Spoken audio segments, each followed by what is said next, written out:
तो बच्चों अगर अपन को एक पर्टिकुलर इनपुट पे इनवर्स फंक्शंस की वैल्यू देखनी है तो अपन को जो तरीका होगा वो सिंपली ये होगा कि जैसे फॉर एग्जांपल मेरे को साइन इनवर्स ऑफ माइनस का 1/2 देखना है। तो निगेटिव इस इनपुट पे हमें पता है कि साइन इनवर्स की जो वैल्यू होगी वो आप कहोगे कि -π/2 से 0 यानी कि फोर्थ क्वाड्रेंट ऑफ एंगल में होगी। फोर्थ क्वाड्रेंट ऑफ एंगल यानी कि -π/2 से 0, तो उसमें आप ये एक ऑड फंक्शन है तो माइनस सीधे बाहर चला जाएगा।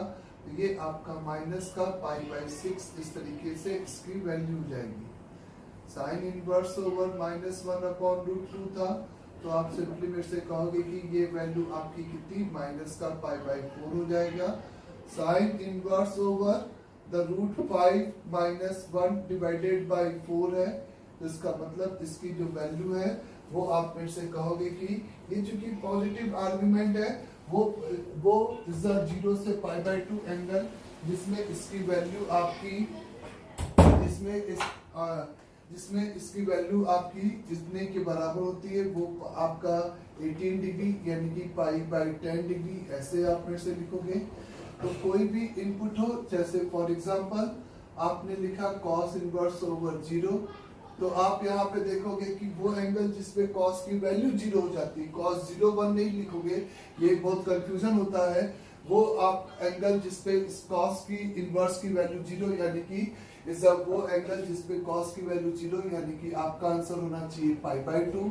अगर आप यहाँ पे cos इनवर्स ओवर इस माइनस के 1/√2 पे बात करते हो, तो आपको पता है कि निगेटिव इनपुट के लिए cos इनवर्स की जो वैल्यू है वो मैंने आपको बताया कि किस क्वाड्रेंट में आएगा बच्चों, इस π/2 से पाई, और उसमें लिखने का तरीका इस मैग्नीट्यूड की वैल्यू π/4 पे होती है, तो पाई माइनस का π/4 यानी कि आपका आंसर हो जाएगा 3π/4 इस तरीके से।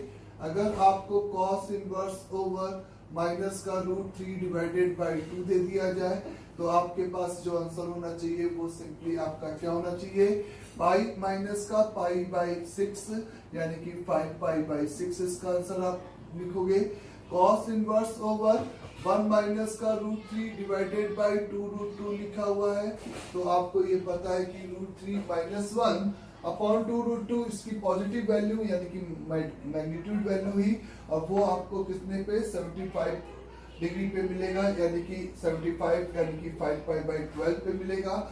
और ये चूंकि निगेटिव है तो आप इसको लिखोगे 5 - 5π/12, तो यानी कि ये आंसर आपका हो जाएगा 7π/12 इस तरीके से इसकी वैल्यू हो जाएगी। या आपको कोई भी एंगल जैसे cot इनवर्स का माइनस का √3 लिखा है, तो आपको पता है कि निगेटिव पे cot इनवर्स आपका π/2 से पाई के बीच में होगा, तो नाउ इसकी वैल्यू पाई माइनस π/6 यानी कि 5π/6 वो पर्टिकुलर एंगल हो जाएगा हमेशा।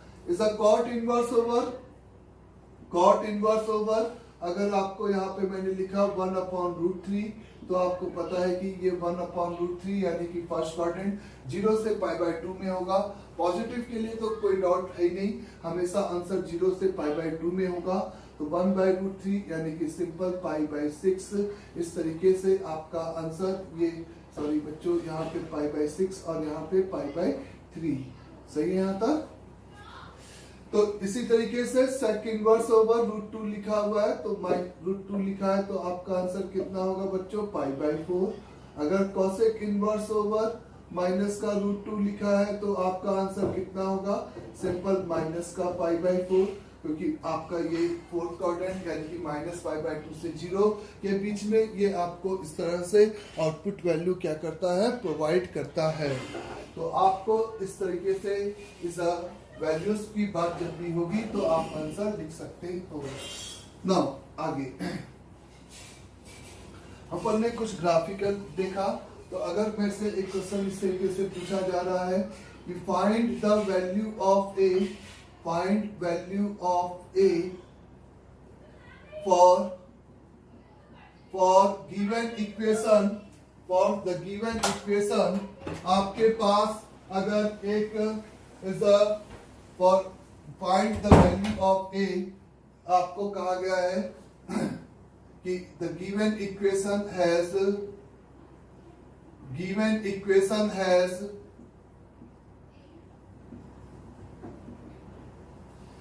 at least one solution।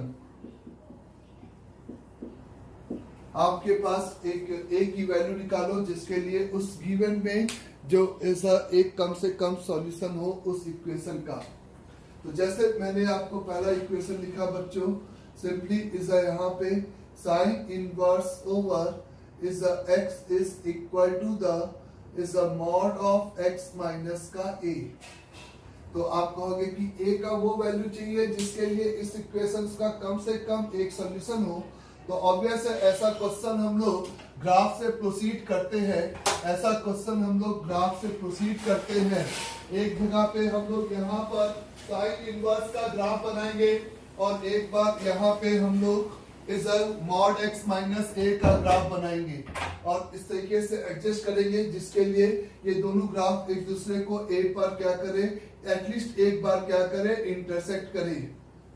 उसके लिए साइन इनवर्स एक्स का ग्राफ आपको बनाया गया है कि वो साइन इनवर्स एक्स का ग्राफ एक्स वाई प्लेन में कुछ इस तरीके से प्लॉट होता है। -1 पे ये वैल्यू माइनस का π/2 इज 1 पर ये वैल्यू आपके पास कितनी, π/2। अगर आप इसी स्केल पे मॉड ऑफ एक्स माइनस ए को प्लॉट करना चाहते हो, इसी स्केल पे मॉड ऑफ एक्स माइनस ए को इस तरीके से प्लॉट करना चाहते हो कि दोनों के ग्राफ एक कम से कम एक जगह पर क्या करे, इंटरसेक्ट करे। तो मेरा कहना है कि इसके लिए आपने सबसे पहले a को जब 0 रखा तो यहाँ पे आपको किसका ग्राफ प्लॉट करना पड़ा बच्चों, मॉड x का ग्राफ। और ये मॉड x का जो ग्राफ है वो इस तरीके से यहाँ पे एक स्ट्रेट लाइन और इधर जो स्ट्रेट लाइन है वो आपको पता है कि इसको इस तरीके से टच करते हुए यहाँ पर इस तरीके से प्लॉट होगी y = x। ये बात अपन ने पहले भी जब शुरुआत में इनवर्स फंक्शन से स्टार्ट किया था, y = x देखा था, sin x की टेंजेंट थी, एंड दैट्स व्हाई ओरिजिन पे साइन इनवर्स की भी वो क्या होगी, सिंपली टेंजेंट होगी। जब हम इस ग्राफ को a को यहाँ पे पॉजिटिव रखेंगे तो ये आपका ग्राफ आगे की तरफ शिफ्ट करेगा और आगे की तरफ अगर शिफ्ट कराते हुए हम ग्राफ को यहाँ पे इस प्लॉट करेंगे बच्चों, तो अपन ये फील कर सकते हैं कि वो जो ग्राफ है वो इस तरीके से ये फंक्शन इस ग्राफ को एक जगह पर ये वाली ब्रांच इसकी क्या करेगी, इंटरसेक्ट करते हुए आपकी प्लॉट होगी। और आप आगे शिफ्ट करोगे तो अभी भी आपको पॉइंट ऑफ इंटरसेक्शन इस तरीके से मिल रहा है और वो इज अ बाउंड्री केस। जब आपको पॉइंट ऑफ इंटरसेक्शन मिलेगा तब जब आप उस कर्व को इस कॉर्नर से पास करा दो, और उस कॉर्नर से पास कराने का मतलब कि आपके पास इस वाले पॉइंट का कोऑर्डिनेट कितना है, 1, π/2 है, 1, π/2 है। तो अगर और इस लाइन की इक्वेशन यहाँ पे कितनी है बच्चों, y = -x + a है।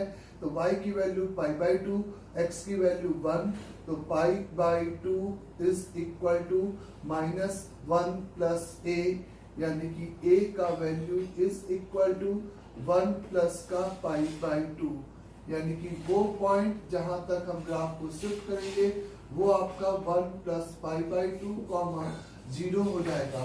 उसके आगे आप देख सकते हो कि शिफ्ट करने पे इस ग्राफ को वो इंटरसेक्ट नहीं कर पाएगा। जब इसी स्केल पे आप a को निगेटिव कंसीडर करोगे तब आप फील करो कि क्या होने वाला है आपके पास ग्राफ के पास।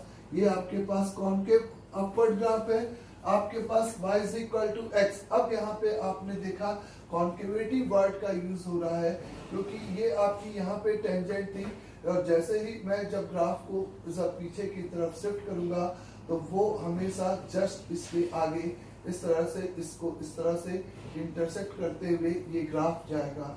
तो पीछे के लिए अगर आप कहोगे कि आपके पास कब तक इस तरीके से पॉइंट ऑफ इंटरसेक्शन आपको मिलेगा, तो आपके पास वही सेम कंस्ट्रेंट होगा जब तक ये ब्रांच आपकी, क्योंकि ये कॉनकेव अपवर्ड है और ये स्ट्रेट लाइन है, ये हमेशा इसको इंटरसेक्ट करेगा जब तक कि ये ब्रांच इस कॉर्नर से ना निकल जाए। तो इस वाले यहाँ पर इस वाले पॉइंट का कोऑर्डिनेट फिर से वही सेम 1,π/2 है, लेकिन इस बार इस लाइन की इक्वेशन यहाँ पे y is equal to x minus a है, तो y की वैल्यू 1 और x की वैल्यू π/2 प्लस का a, तो a is equal to 1 minus का π/2, ये नंबर आ जाएगा।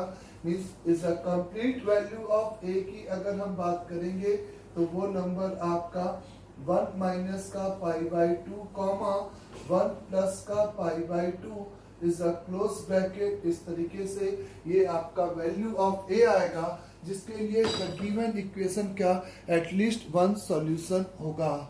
ये मैंने एक फर्स्ट क्वेश्चन दिया था जिसमें मैंने कहा था कि a का वो वैल्यू बताओ जिसके लिए आपको इस इक्वेशंस का कम से कम एक सॉल्यूशन एग्जिस्ट कर रहा है। द नेक्स्ट प्रॉब्लम में थोड़ा सा चेंजेस कर लेते हैं। चलो इस नेक्स्ट प्रॉब्लम में अपन लिखते हैं is a sin inverse over x is equal to the mod of x plus a। मतलब इस बार mod x plus a है, तो ऑब्वियस है इसका जो ग्राफ है वो इस a पे डिपेंड करेगा, और वो mod x plus a है तो वो mod x के ग्राफ को इस बार y एक्सिस के अलॉन्ग ऊपर नीचे क्या करेगा, शिफ्ट करेगा। एक बार आप अपने आप ट्राई करेंगे अच्छे से, तो यहाँ पर आपके पास सिंपली ये साइन इनवर्स x हो गया है बच्चों, ये सिंपली यहाँ पे साइन इनवर्स x हो गया है। यहाँ पे अगर अपन बात करें तो 1 पे इसकी वैल्यू ये π/2 है, और यहाँ पर -1 पे इसके पास जो वैल्यू है वो माइनस का π/2 है। Now the mod x plus a, तो आप यहाँ पे फील करोगे कि mod x का ग्राफ a बराबर 0 पे कुछ इस तरीके से आपका प्लॉट हो रहा था। ये a बराबर 0 के लिए है। जब आप a को निगेटिव कंसीडर करोगे बच्चों, तो ये ग्राफ इस तरीके से नीचे शिफ्ट होता हुआ आपका जाएगा, तो ये पॉइंट ऑफ इंटरसेक्शन आपको दिखाई दे रहा है। क्योंकि इस तरफ ये डिक्रीजिंग और ये इंक्रीजिंग, तो ये ग्राफ हमेशा इसको इंटरसेक्ट करेगा।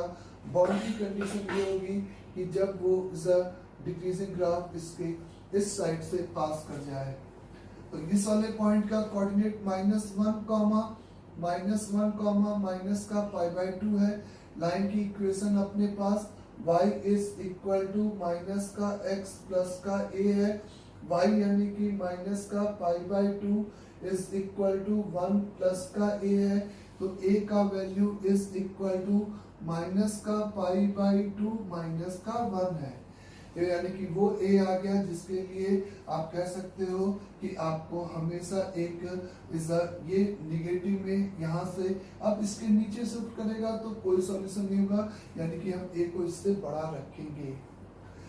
नाउ फिर अगर अपन देख सकते हैं कि जैसे ही हम इसको ऊपर शिफ्ट करेंगे तो ये इसकी फिर से कॉर्ड हो जाएगी और ये इस तरीके से इंटरसेक्ट करेगा, और वो बाउंड्री केस यही होगा कि ये वाला ग्राफ इसके इस वाले पॉइंट से पास कर जाए, और ये 1 π/2 जो पॉइंट है उसको y is equal to x plus a में जब मैं सब्स्टिट्यूट करूंगा तो π/2 is equal to 1 plus a, तो a का वैल्यू आपके पास π/2 माइनस का 1 आ जाएगा, इज अ मैक्सिमम वैल्यू।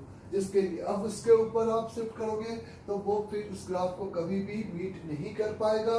तो इसका मतलब यहाँ पर a का जो वैल्यू हो जाएगा वो आप मेरे से बोल सकते हो इज अ माइनस का π/2 माइनस का 1 से लेकर π/2 माइनस का 1, ये कंप्लीट वैल्यू ऑफ a हो जाएगा, जिसके लिए the given equation has at least one solution आपका एग्जिस्ट करेगा। इसी तरीके से अगर आपको मैंने कहा कि सिंपल यहाँ पे is a cos inverse over is a mod of x is equate with is a cos inverse over mod of x is equate with is a simply अगर आपके पास x plus a एक line है और आपको a का value चाहिए जिसके लिए the given equation has at least one solution हो जाए, तो इसका आंसर देने के लिए आप सबसे पहले किसका cos inverse over mod x का ग्राफ बनाओगे, और cos inverse over mod x का जो ग्राफ होता है वो आपका cos इनवर्स x के ग्राफ में x के आगे जब आप mod x अप्लाई करते हो तो आपका जो ग्राफ है वो आपको पता है कि एक्स एक्स वाई एक्सिस के अबाउट मिरर इमेज हो जाता है। तो ये आपका 1 है, 0 पे वैल्यू आपके पास π/2 है। कॉस इनवर्स का ग्राफ ऐसा है, लेकिन अगर x के आगे मॉड x लगा दिया तो ये ग्राफ इसका इस तरीके से ग्लोब आपको प्लॉट होगा। ये बात क्लियर सभी को? Mod of x plus a का ग्राफ आपको पता है कि mod of x plus a का ग्राफ यहाँ पर कुछ इस तरीके से जा रहा है। जब आपका a की वैल्यू 0 है तो ये ग्राफ ऐसे जा रहा है, और जब ये ग्राफ आपका इस a को आप पॉजिटिव में रखोगे तो ये ग्राफ ऊपर शिफ्ट होता जाएगा, a को नेगेटिव में रखोगे तो ये ग्राफ नीचे शिफ्ट होगा, यही होगा। और नीचे वाला अगर काउंट किया जाए तो ये वो बाउंड्री केस होगा जब आपको लिमिटिंग सॉल्यूशन यहाँ पर ये वाला मिलेगा, और उसके लिए आपके पास ये पॉइंट 1,0 से आप इसको सेटिस्फाइड करा दोगे तो आपके पास a का वैल्यू यहाँ पर कितना आ जाएगा, इसके करस्पॉन्डिंग ये लाइन की equation y is equal to x minus 1 हो जाएगी, यानी कि a का वैल्यू यहाँ पे इसके लिए -1 आ जाएगा। नाउ जब आप इसको ऊपर की तरफ शिफ्ट करोगे तो ये इस तरीके से शिफ्ट होते होते आपका जो लिमिटिंग केस होगा वो ये वाला होगा, जब ये ग्राफ इसको यहाँ पर क्या कर जाए बच्चों, सिंपली टच कर जाए। तो ये वो लिमिटिंग केस होगा जिसमें आपको सॉल्यूशंस इस तरीके से मिल रहा है। नाउ द टच वाला केस, यानी कि आप कहोगे कि वो वैल्यू ऑफ a जिसके लिए y is equal to x plus a is become tangent of इस वाले ग्राफ की हो जाए, और -1 से 0 में चूंकि x निगेटिव है तो ये आपका is become tangent of y is equal to cos inverse over is a minus का x। ये माइनस का x क्यों लिख दिया बच्चों, क्योंकि ये -1 से 0 डोमेन में ही टेंजेंट हो सकती है, ये हम लोग ने ग्राफ से वेरीफाइड कर दिया। और इसका सिंप्लीफाइड फॉर्म निगेटिव अगर इनपुट है तो ये पाई माइनस का cos इनवर्स x के बराबर हो जाएगा। नाउ हमें a की वैल्यू चाहिए थी, तो पॉइंट ऑफ कांटेक्ट p निकालने के लिए हम लोग को इस लाइन स्लोप पता है 1 हो जाए, तो dy upon dx is equal to 1 upon under root over 1 minus का x स्क्वायर की वैल्यू 1 हो जाए, और वो 1 आपको दिखाई दे रहा है एट कहाँ पे होगा बच्चों, ये 1 आपका ये स्लोप हो गया इस ग्राफ का, और आपको ये 1 कहाँ पे दिखाई दे रहा है। अगर ये बात किया जाए तो ये आपको समझ में आ रहा है कि ये 1 के बराबर कब होगा, 1 के बराबर कब होगा, x बराबर 0 पर होगा। ये 1 के बराबर कब होगा, at x is equal to 0 पे। समझ में बात? तो इसका मतलब ये p इस तरीके से एग्जिस्ट नहीं करेगा जहां पर आपके पास ये टेंजेंट आएगी। इस लाइन की जो स्लोप ऑफ द टेंजेंट होगी वो बेसिकली इस पॉइंट पर ये लाइन इसकी यहाँ पर इस कर्वेचर की टेंजेंट होगी। बोलो, इस कर्वेचर की टेंजेंट मतलब कि इस 0 पे 0 प्लस पर ये इस तरीके से टेंजेंट बना पाएगा 0 माइनस पे। तो इसका मतलब अब आप इसके वो टेंजेंट का जो x कोऑर्डिनेट आया वो कितना आया 0, y कोऑर्डिनेट यहाँ पे कितना आया बच्चों π/2। तो यानी कि इस वाले पॉइंट का जो कोऑर्डिनेट हो गया वो 0, π/2 हो गया। तो यानी कि ये लाइन की इक्वेशन यहाँ पे y is equal to x plus का π/2 आ गई है। तो यानी कि ये वो लाइन है जो कि इस कर्व की यहाँ पे इसी के पैरेलल ड्रॉ करना है थोड़ा सा बच्चों। इसलिए इस तरह से आप देखो, मेरी बात समझो, ये आपके पास ऐसे जाएगा और ये इस तरीके से स्लीक टच करते हुए इसका जो मिरर इमेज होगा वो एकदम स्लीक इस तरीके से आएगा। समझ में मेरी बात कहने का? तो ये आपका यहाँ पर ऐसा ग्राफ होगा क्योंकि ये फंक्शन 0 पे कैसा नॉन डिफरेंशिएबल फंक्शन है, इसको हम लोग बाद में भी देखेंगे। नाउ तो a बराबर ये आपके पास मैक्सिमम वैल्यू हो गई और ये आपके पास मिनिमम वैल्यू हो गई। तो आप कहोगे कि a should be lie between कहाँ से लेकर कहाँ तक, -1 से लेकर π/2। ये आपका वो आंसर हो जाएगा जिसके लिए द गिवन इक्वेशन आपको गिवन इक्वेशन आप कह सकते हो एटलीस्ट आपको कितना 1 सॉल्यूशंस क्या करेगा यहाँ पे प्रोवाइड करेगा। डन सभी को यहाँ तक भी स्टेटमेंट। नाउ फिर अगर अपन यहाँ पे बात करते हैं कि फाइंड द वैल्यूज ऑफ ए वाले में एक और क्वेश्चन करते हैं। सपोज आपको मैंने लिखा tan inverse over is x plus a, tan inverse over x plus a, इस बार ए अगर tan इनवर्स में डाल दिया मैंने, is equal to the cos inverse x। देखते हैं कि पॉसिबल है कि नहीं, पता नहीं। Find the values of a for the given equation has at least one solution हो जाए। तो गिवन इक्वेशन का अगर वन सॉल्यूशन अपन ग्राफिकली बनाना चाहते हैं, तो ग्राफिकली बनाने का मतलब कि cos इनवर्स x का ग्राफ ऐसे करके जा रहा था। cos इनवर्स x का ग्राफ आपका -1 से 1 में कुछ इस तरीके से प्लॉट हो रहा था। ये वैल्यू आपकी π/2 थी। इस तरीके से आपको पता है कि a को आप 0 रखोगे बच्चों, a को आप 0 रखोगे तो ये ग्राफ आपका कुछ इस तरीके से प्लॉट होगा और ये इसकी हॉरिजॉन्टल एसिम्प्टोट्स है। तो मेरा कहना है कि अगर मैं इस ग्राफ को पीछे शिफ्ट करता हूँ, a को चेंज करने पे, a को पॉजिटिव रखने पे ये पीछे जाएगा, x प्लस 1 x प्लस 2, आपको पता है कि ये ग्राफ पीछे जाएगा। और पीछे आप कभी भी बनाओगे तो इन्फिनिटी पे इसकी लिमिट वैल्यू π/2, ये डिक्रीजिंग ग्राफ और ये इंक्रीजिंग ग्राफ, ये पॉइंट ऑफ इंटरसेक्शन आपको हमेशा के लिए मिलेगा। अगर आप a की वैल्यू यहाँ पे क्या रखते हो, इस प्लस निगेटिव में रखते हो तो आप यहाँ पे कह सकते हो कि ये ग्राफ आगे इस तरीके से शिफ्ट होगा, और जब आगे ये शिफ्ट होगा तो इसका ये point passing through the point भी चेंज होगा। आपको समझ में आ रहा है। और जब यह आपका ग्राफ कुछ इस तरीके से यहाँ से पास कर जाएगा तो ये वो लिमिटिंग केस होगा जिसमें आप मेरे से कह सकते हो कि आपको क्या है, इसका सॉल्यूशंस मिलेगा, और उसके आगे आप शिफ्ट करोगे तो सॉल्यूशंस नहीं मिलेगा। और ये वाला पॉइंट आपके पास कौन सा है, 1,0, यानी कि y is equal to the tan inverse over x plus a को इस पर्टिकुलर पॉइंट 1,0 से अगर आप पास कराओगे तो ये आपके पास 0 बराबर tan inverse over 1 plus a, तो a का वैल्यू आपको -1 यहाँ पे लिमिटिंग केस मिल जाएगा। और पीछे आप कहीं से भी ले जा सकते हो, तो a should be lie between lesser than और इक्वल टू -1 हो जाएगा, जिसके लिए द गिवन इक्वेशन आपको एटलीस्ट वन सॉल्यूशन क्या करेगा, प्रोवाइड करेगा। तो इस तरीके से अपन अगर यहाँ पे बात कर सकते हैं बच्चों कि अपन को ग्राफ एडजस्ट करने के कुछ क्वेश्चंस हो सकते हैं, इसमें हमने ग्राफ पढ़ा है उसी को यूज किया जाएगा।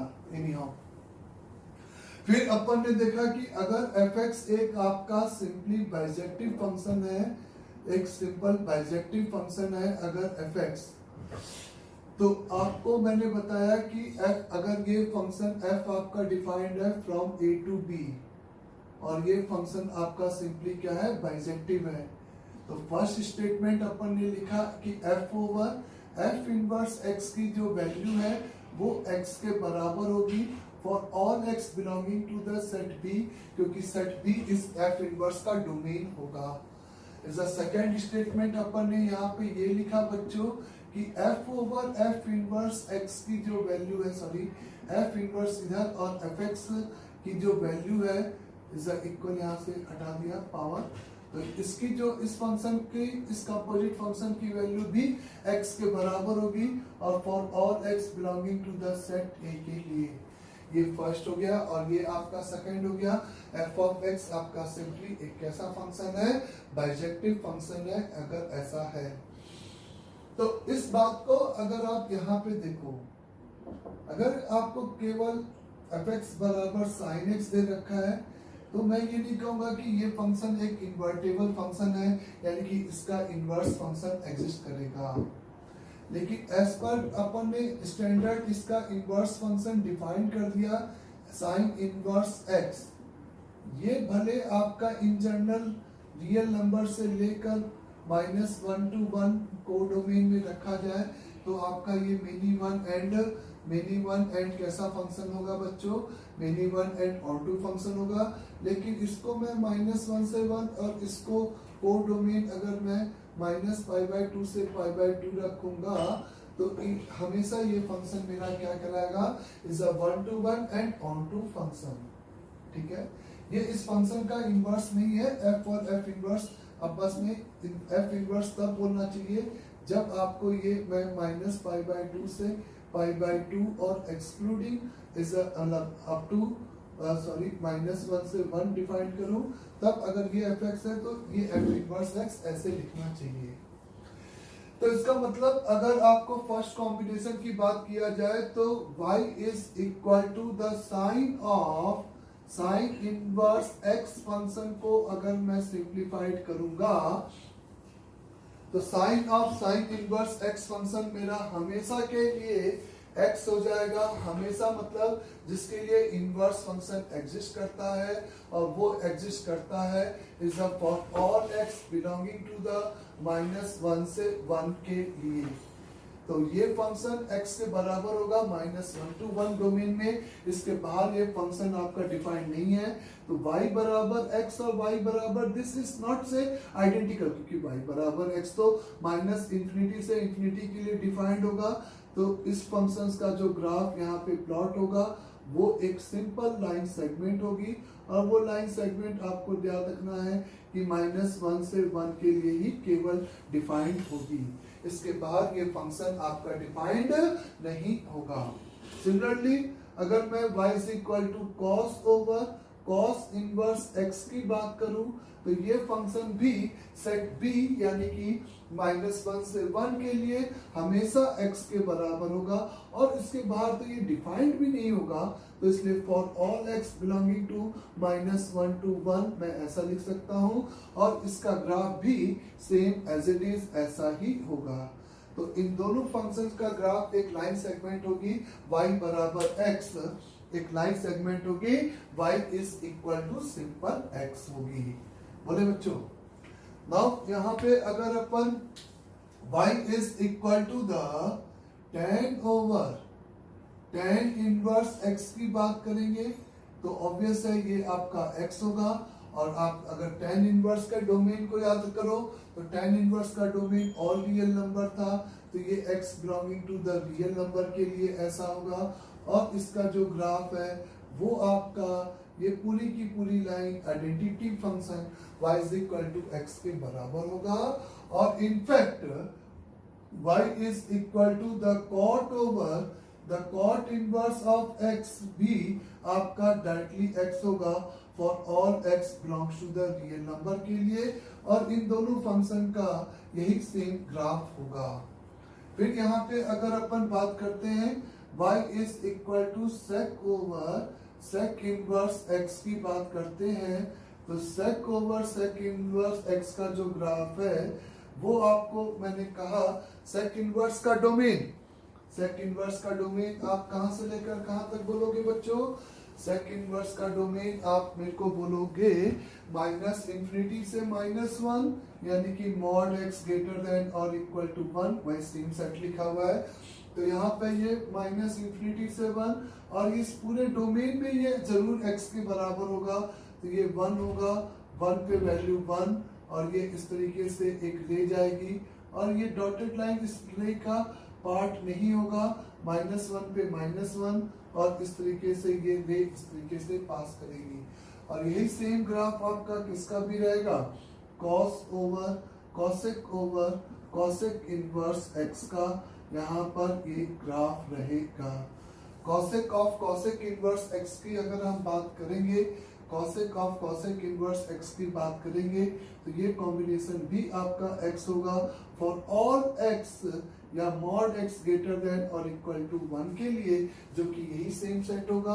और इन दोनों का ग्राफ एकदम, ये दोनों फंक्शन आइडेंटिकल होंगे, ये पूरा कॉम्बिनेशन आइडेंटिकल होंगे, और इन दोनों का ग्राफ सेम यही वाला होगा। क्लियर यहाँ तक सभी को? तो इनवर्स अंदर है, इनवर्स अंदर है तो आपका सीधे ये फंक्शन x के बराबर हो गया, आपने ये देखा। लेकिन अब इसी का रिवर्स प्रोसेस जब आप करके देखोगे ना, तब आपको एक नई चीज सीखने को मिलेगा। बहुत ध्यान से देखना। अगर मैंने आपको सिंपली एक फंक्शन लिखा f of x is equal to the sine inverse over sine x का, अगर मैं आपसे ये पूछूं कि इस फंक्शन का डोमेन क्या होगा, इस फंक्शन का सिंपली डोमेन क्या होगा, तो डोमेन निकालने का आपका जो तरीका था बच्चों क्या था कि आप बाहर से फंक्शन को डिफाइन करते थे। आप कहते थे कि साइन इनवर्स पहले डिफाइन हो जाए। उसका तरीका यही था, सिंपली आप देखो साइन एक्स की जो वैल्यू है वो आपकी -1 से 1 के बीच में लाई कर जाए, और आप साइन एक्स के ग्राफ की बात करो कि वो किस एक्स कोऑर्डिनेट पे -1 से 1 के बीच में होगा, तो आपका जवाब होगा is all X belongs to the real number के लिए ऐसा होगा। ये बात सही है। अगर आप इस फंक्शन के रेंज की बात करो तो इस फंक्शन का जो डोमेन हो गया बच्चों, डोमेन ऑफ द फंक्शन हो गया वो ऑल रियल नंबर हो गया। अगर आप इस फंक्शन के रेंज की बात करो अच्छे से, तो रेंज की अगर मेरे से बात करते हो तो रेंज यहाँ पे आप लिखते हो बच्चों कि अंदर से स्टार्ट करते हो, तो साइन एक्स -1 से 1, अगर -1 से 1 इसका इनपुट दोगे तो इसका आउटपुट की वैल्यू आपको -π/2 से लेकर +π/2 के बीच में इस तरीके से मिलेगी। -π/2 से लेकर +π/2 इस तरीके से आपको यहाँ पर इस फंक्शन की वैल्यू काउंट होगी। ये बात दिखाई दिया सभी को।